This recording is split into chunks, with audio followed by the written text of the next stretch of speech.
So she was my first girlfriend. We dated for a few weeks, I guess. She gave me a picture of herself for, I think it was for my birthday, I don't know. But I'll get right to the point for this. The failure comes along when a kid who was in my class, we were always in fierce competition for grades, but I was a little bit smarter than he was, and so he was always really mad and vengeful. And so I don't know whether he resolved to do this in 5th grade, but for the next 4 years of my life, he would proceed to take away every single one of my girlfriends.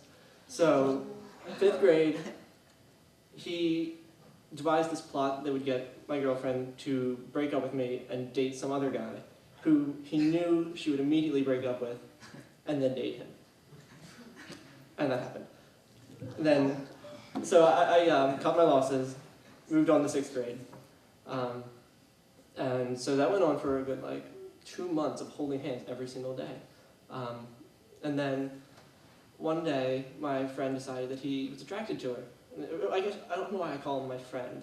I mean, he's always kind of been I call him my friend because we only had 7 boys in our class and 21 girls. So the boys kind of had their own little allegiance thing going on. But so I'm going to refer to him as my friend just because it's natural for me to say that, even though in retrospect, we were sworn enemies.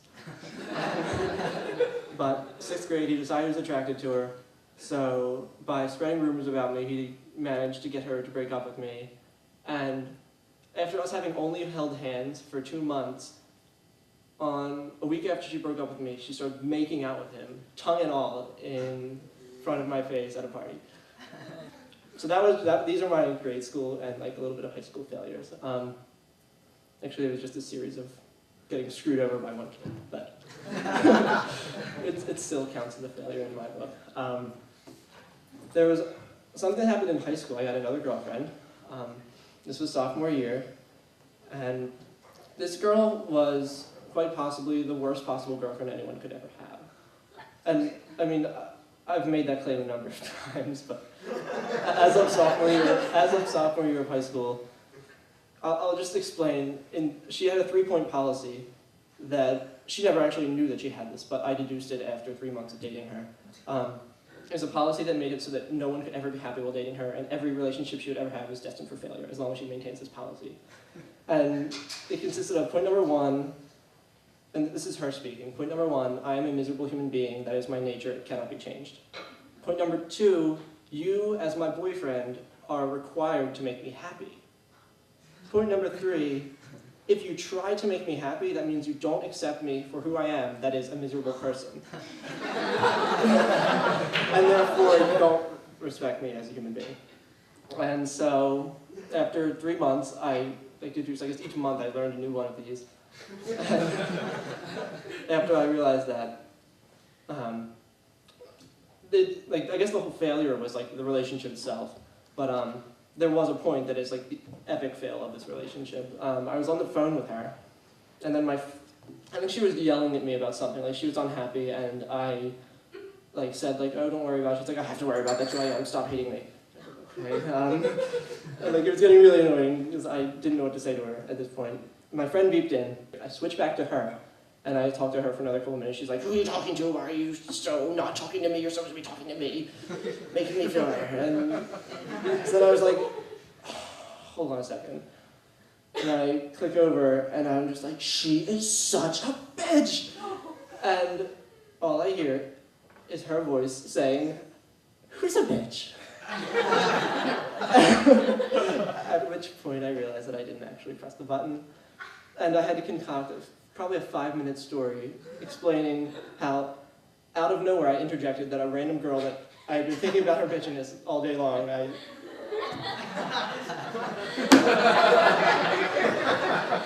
was the end of that relationship. Later in high school, my story continued. Well, I guess it's not the same story. I was doing a community service project at I guess it was a soup kitchen kind of place, but where you could stay overnight and help people, I don't know. I was talking to her in my room, and my 3 roommates went downstairs to get food.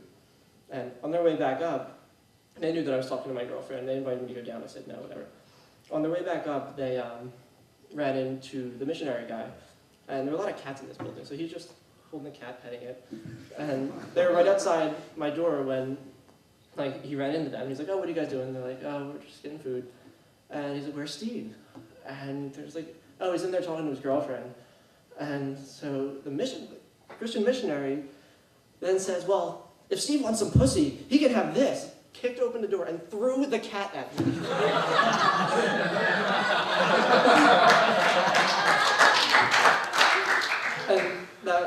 And that was just an awkward conversation to have with my girlfriend.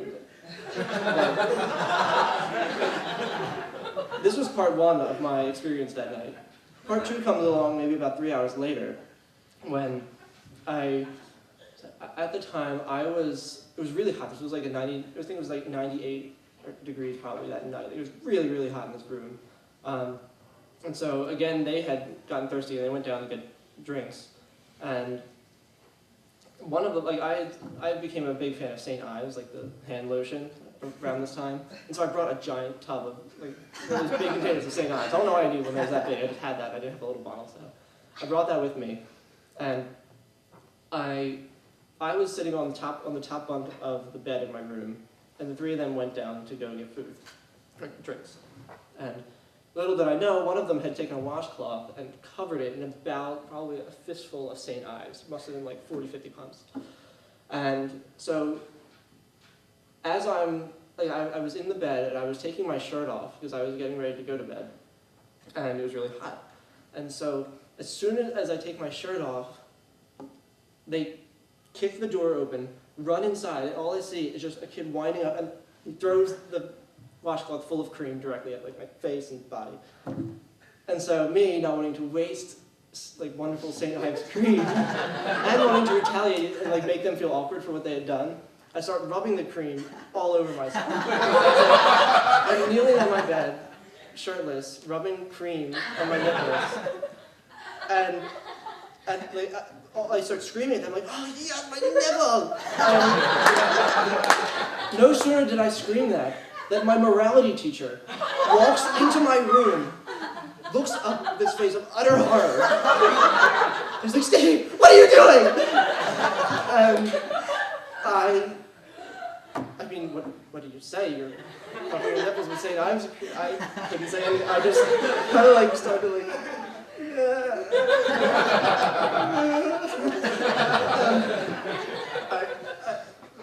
that was, he ran out after that, and I did not see him until morning when I had to sit next to him. His breakfast. No, that was really awkward. From my work at a country club, I worked in the bag room. There's a groundskeeper who was 80 years old. I don't know why how he still did anything, but like, he looked like he had been sunburned like thousands upon thousands of times. He was like walking with skin cancer. And he was really vile and like creepy. I was sleeping on the job. So I was asleep, very deeply asleep. I was quite satisfied. And then suddenly like I hear like a shuffling noise. And like I kind of like, I didn't open my eyes because I was still tired. And the next thing I hear is the voice of Chippy saying, I want to fuck ya.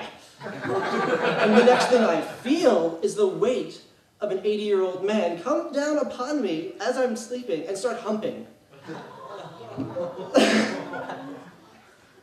Exactly. There were no words to describe that. That was probably I don't know whether that was like sexual assault, borderline rape. It was really creepy.